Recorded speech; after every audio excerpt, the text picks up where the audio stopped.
Well, I'm staring at these walnuts.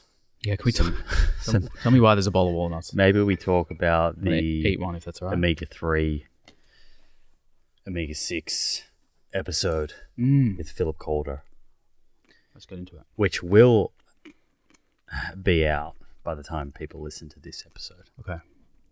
So they will have heard everything that Professor Calder had to share with us, which I thought was a really, really interesting episode. And long story short, he took us through what omega-3 and 6 fats are, the fact that they're essential. So unlike monounsaturated fats and saturated fats, which our body can synthesize endogenously within the body, omega-3 fats or omega-3 and omega-6 fats are considered essential. Mm-hmm.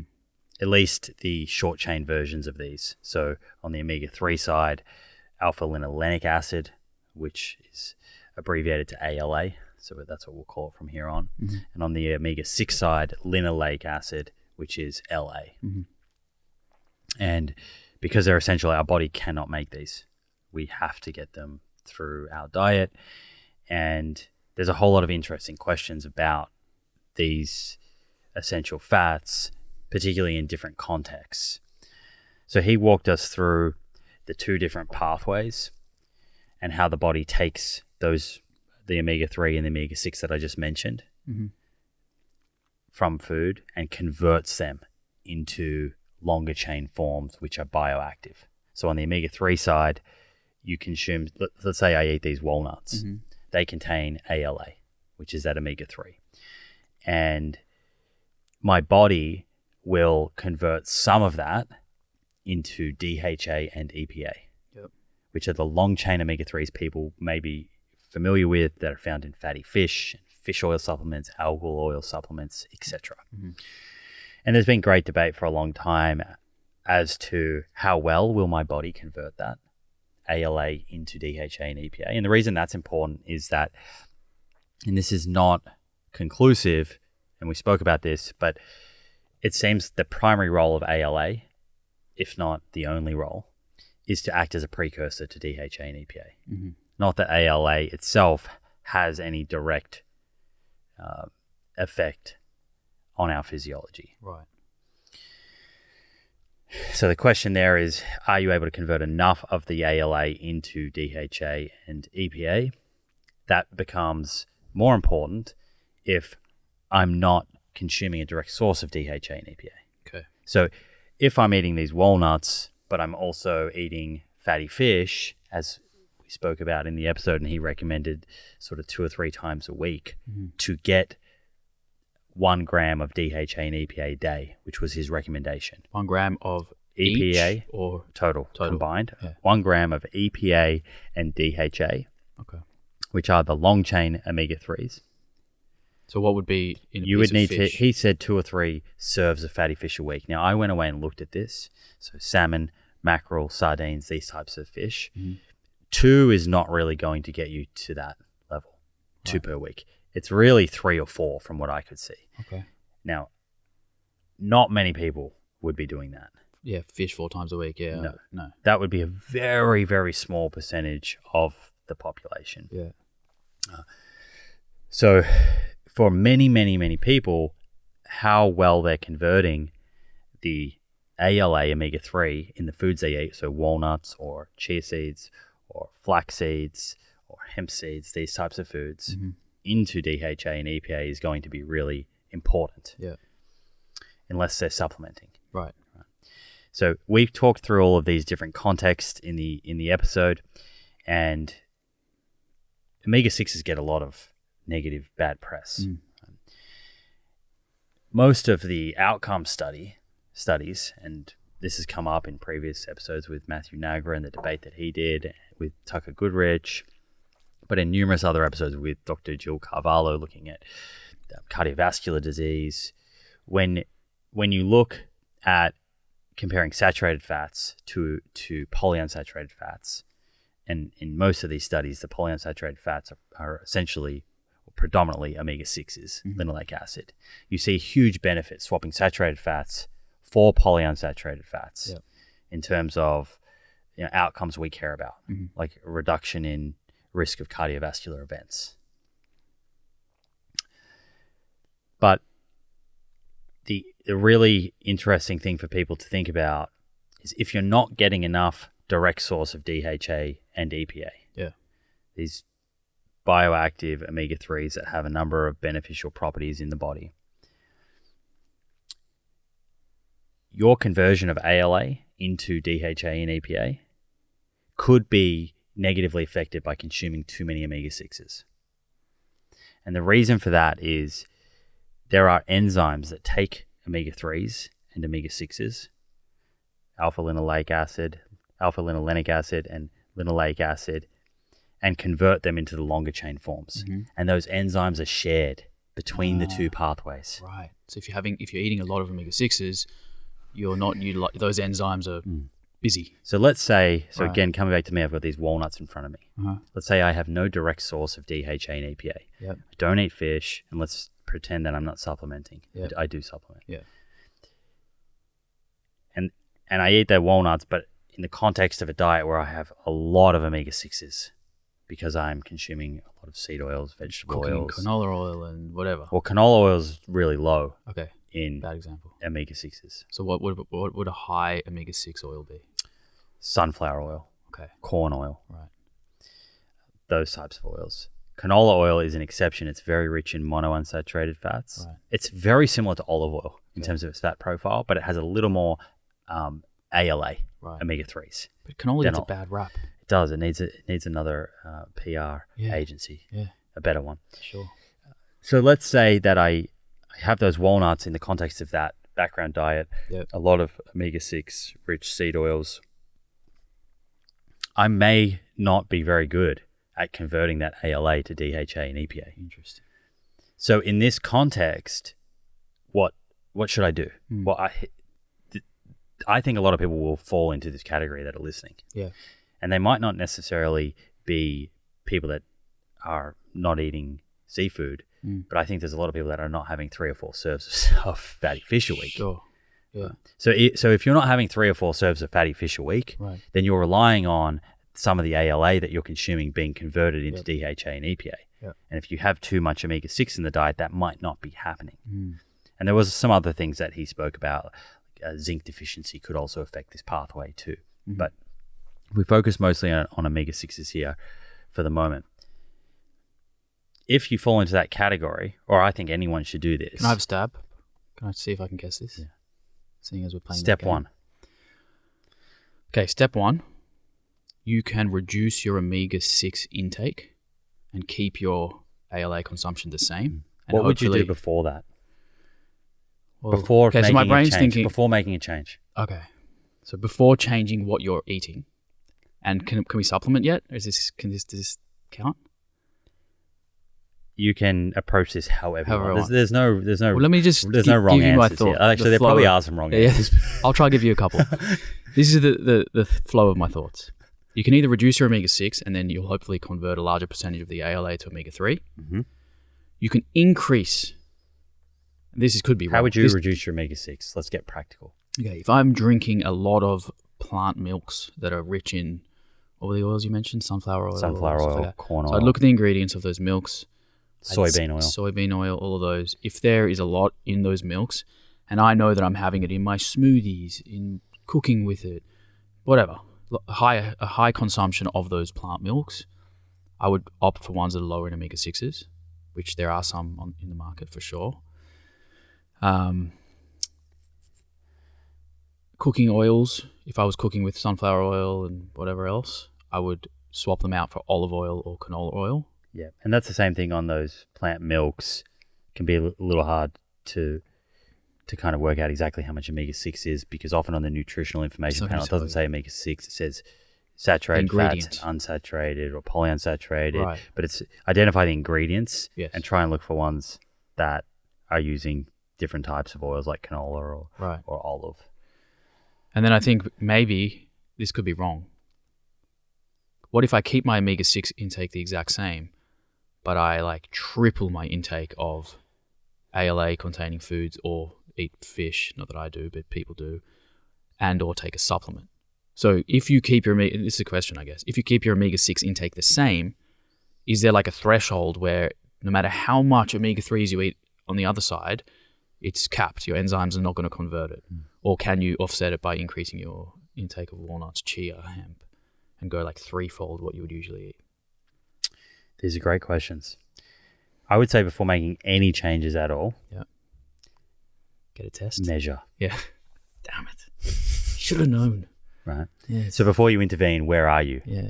So you can have some intentionality behind everything that you're doing. Yeah. And then also, because there's not answers to all the questions that you just put out, which are really good questions, at least you can make changes and then retest You got to know where you're starting from. and see, are you shifting the needle? Another question. Does everyone convert the same percentage of ALA to omega-3? Like, are you No. a better converter than me? There or are differences with genetic. We know that pregnant women convert more, Okay. probably because DHA and EPA are really important for the developing fetus. Right. I spoke before about deficiencies. So certain deficiencies can Okay. cause a reduction in So the conversion. if If you're overweight. right. So you do the test. So How do you do the omega-3 test? index. So Yeah. the test is called an omega-3 index. I did have one. I showed it on screen during the Philip Calder episode. Okay. So there's a brand. I have nothing to do with them. It's called Omega Quant. I think it's Bill Harris's company. He was on the show previously.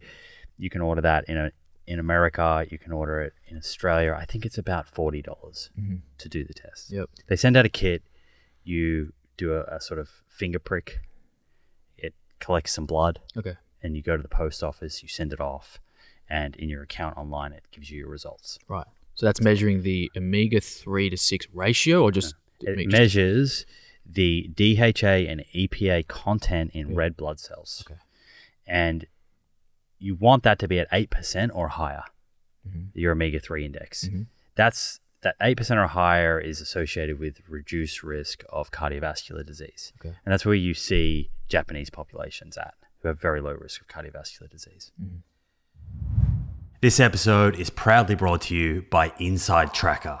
Track your blood biomarkers, understand your biological age, and receive personalized lifestyle tips backed by evidence to optimize your health.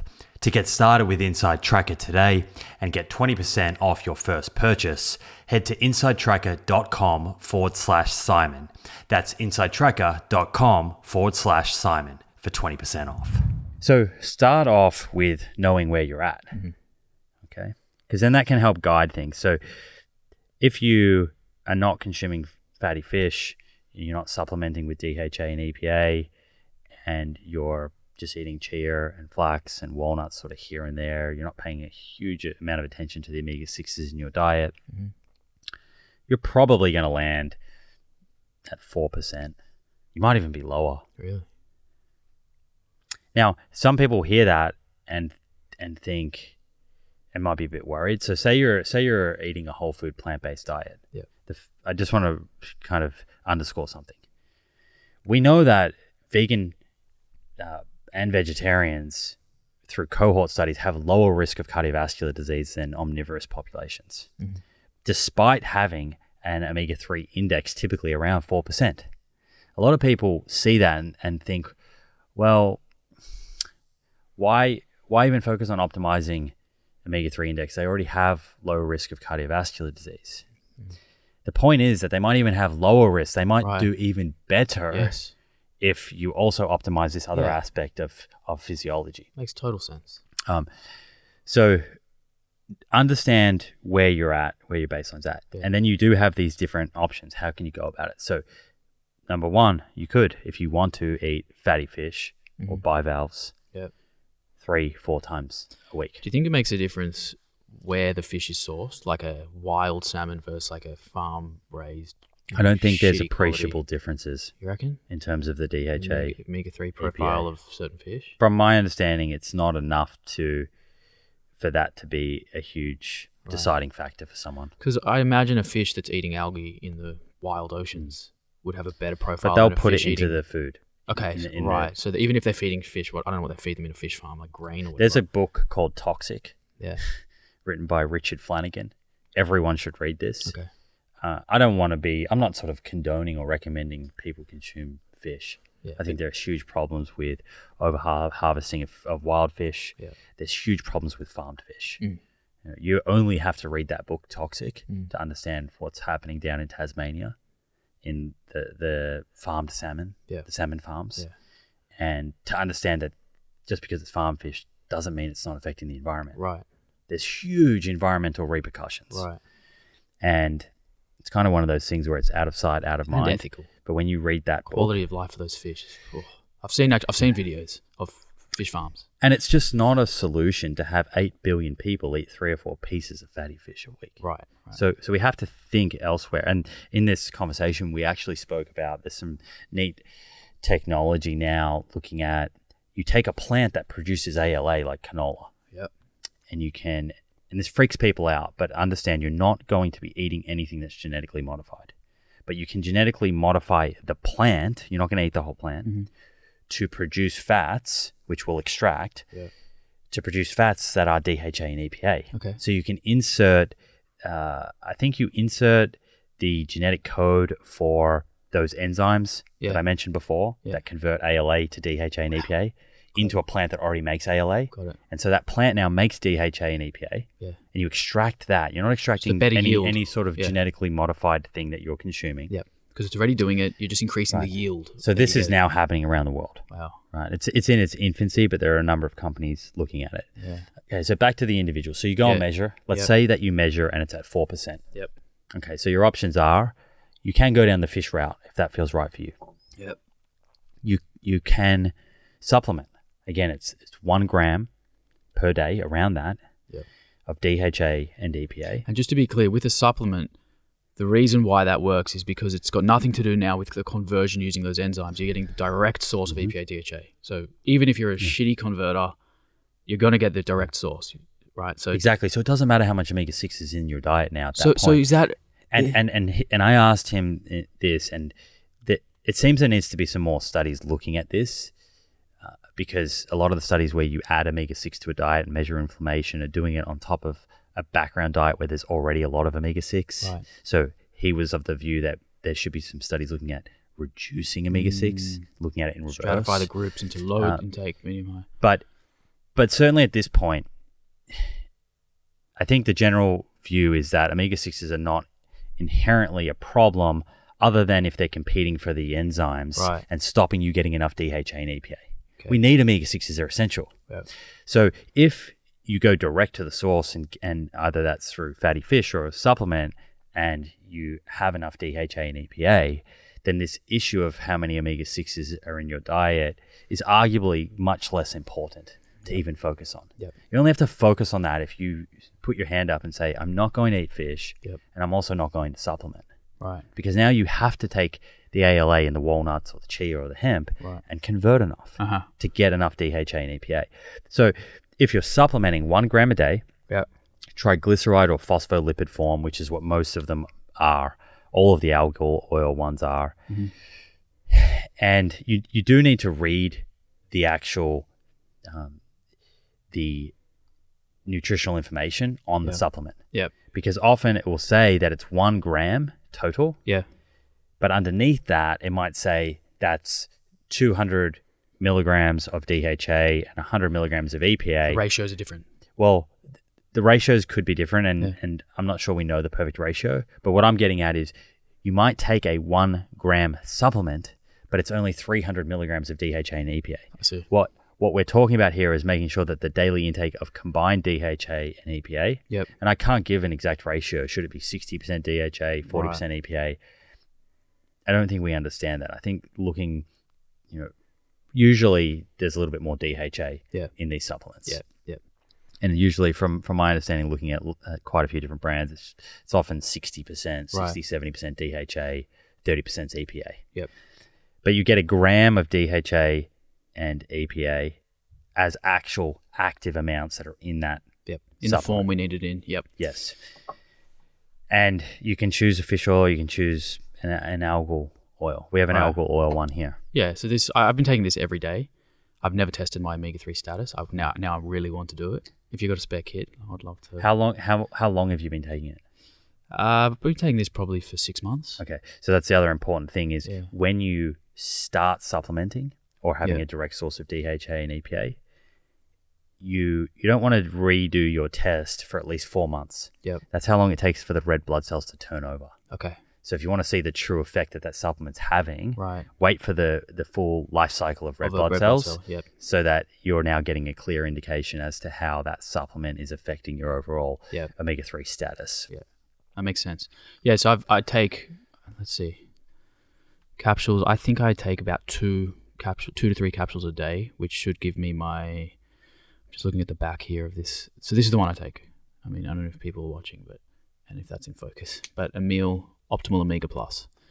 And so it's algae oil, and the reason I choose algae oil is because, as you mentioned, I know that I'm voting with my dollar. I don't want to buy fish oil.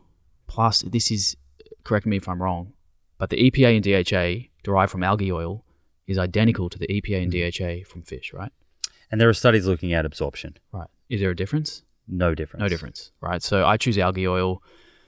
This is giving me, I think it says here on the back, 800 milligrams. So, but it's about, per capsule, Mhm. it is 375 milligrams of DHA and EPA. Right. And so when you have, the serving dose on here is 1 to 4 capsules. Yep. If you have, I have 2 capsules of this, which is 750 milligrams. Yep. I do But that then too. I have a multi, the Essential 8 Same. multi. Which They're is the it? 2 supplements I have. Is that a gram? The Essential 8? Essential 8 is, Roughly. off the top of my head, I think it's about 300 milligrams. So we're pretty comfortably hitting that 1 gram. 1 gram And you target. got to remember, Dr. or Professor Calder even says this is an extrapolation. It's Yeah. a loose recommendation around 1 gram. Yep. You know, the VITAL study, which looked at primary prevention, a supplement intervention, was 840 milligrams of DHA and Okay. EPA, and there was benefit for in the subgroup analysis for low fish intake subjects. Yep. So, you know, I've previously recommended trying to get around 840 milligrams. Right. He says a gram. So that's like your ballpark. But remember, you have to measure. Right. So Because it's in the context of your personal diet and your personal conversion ability. So you can't have a blanket and recommendation. some of that's to do with body fatness, right. genetics, how much omega-6s are in your diet, Yeah. micronutrient status. Right. So the best thing to do is use that as a ballpark. Yeah. Let's say 840 milligrams to around a gram of DHA and EPA. Do your test first. If you're not at 8%, think about optimizing. Yep. And just to kind of summarize the different options you have, it is fatty fish 3 or 4 times a week. It's fish oil or algal oil, Yep. like this one from a meal. Yeah. If you don't want to go down those routes, this is where you now have to start thinking about reducing omega-6s in your diet so there's less of that competition for the enzymes. Yep. What you're trying to do by lowering omega-6 in the diet, so if you, instead of cooking with soybean oil or sunflower oil, you move to a canola or an olive oil. Instead of buying a plant milk with a soybean oil, you buy a plant milk that doesn't have any oils in it. You're trying to free up the enzymes. Yep. So So basically, I was so wrong about, even if you boost, you can eat all the walnuts in the world. If you are having a high intake of omega-6, likely that intake is going to interfere with the ability for those enzymes to convert. So like, you can't just out-eat the omega-6s in your diet by boosting the chia seeds. My and assumption would be walnuts. there's kind of like a fixed amount of the enzymes. Right. That's how I would understand it as well. But yeah, that's physiology. That's next level. I'm not sure about that. Yeah, so I don't think there's specific studies that have looked at that. Because If you just the reason I crank say up, this, if you just yeah, crank up, let's crank say up. you have 10 to 20 tablespoons of chia seeds a day. Right. But the reason I say this is because there's this old sort of, it's been floating around forever. It's about omega-3 to 6 ratio. And a ratio implies that it doesn't matter what the absolute amount is, as long as you have a ratio, meaning, let's say, far more omega-3 or ALA containing foods compared to omega-6, that as long as you get the ratio optimized, you should be healthy and fine. But now I'm thinking, I think it's the absolute amount right, of so I'm thinking, omega-6s yeah, that's probably most important. And I'm just not sure that that's going to be the best strategy anyway. If you crank up ALA to crazy high levels, to do that, it's going to be so many calories coming from these Fatty foods, which yeah. is what's that doing in terms of the foods that it's now removing, right. pushing out of your diet. Yeah, it doesn't seem like an optimal strategy, that one. So So this is just like taking a supplement is just like a great way to bulletproof it. Even if you don't test, let's say people don't want to test. Do you recommend to may as well just take a supplement anyway, just to be sure? If you're not going to test, then 100% I would be having a direct source of DHA and EPA. Yeah. So you just have peace of mind. Yes. Because if you're not going to test, then you have no idea. You could have very, very poor conversion. Your omega-3 status could be well below 4. Right. Which we know increases risk of cardiovascular disease and probably neurodegenerative diseases as well. It would be cool to see a comparison of like let's think of like the economics of this. Fish intake, 4 pieces of fish a week, ongoing for say 6 months, whatever, 4 months, versus supplement for 4 months, no fish intake. This works out to be a little bit under $1 Australian per day if you have 2 capsules. Right. Which is but that's with 70 US cents or maybe less at the moment. Yeah. It's about the price of buying a Coca-Cola every day. But you're investing in your health with a simple caps. Yeah. That's with the discount code, right? I'm not sure is that because Emil are kind enough to sponsor us, and obviously we're ambassadors, and they're providing a code if people want. What's the code? The code was Omega Plus. Omega Plus. Yeah, so if people want to get a subscription, get this delivered, Omega Plus, delivered to your door. And it feels like a massive sales pitch, but I know. But really, it's like a no-brainer, and it's a 25% discount no-brainer. code. It's a how good's that? That's a good punchline. Yes. It's a great pun. Yes. So you get 25% off. Use the code Omega Plus if people want this. If you don't, but suit yourself. There's lots of different fish oils and algal oils on the market. You can shop around. We'll put the link in the discount in there. I don't think you'll get it cheaper than that. No. And what would it cost? I mean, I don't know. I don't eat fish, but I'm assuming to buy fish, what would a piece of salmon cost? The other thing about this is that this is TGA listed, right? Which means that it's manufactured in a facility that is under very strict regulations, some of the strictest regulations in the world. So do you think that this industry in some places isn't regulated well? So so you might buy a supplement and not know, and what's on the pack is not actually what's in there. You're right. Then you're going to be disappointed when you measure your omega-3 index. Right. Yeah, interesting. Price of fish? Yeah. Piece of salmon, 4 pieces a week. You're asking the wrong I know. I'm assuming it's got to be at least $15 to $20 for a piece of fish, right? I don't know. I have no idea.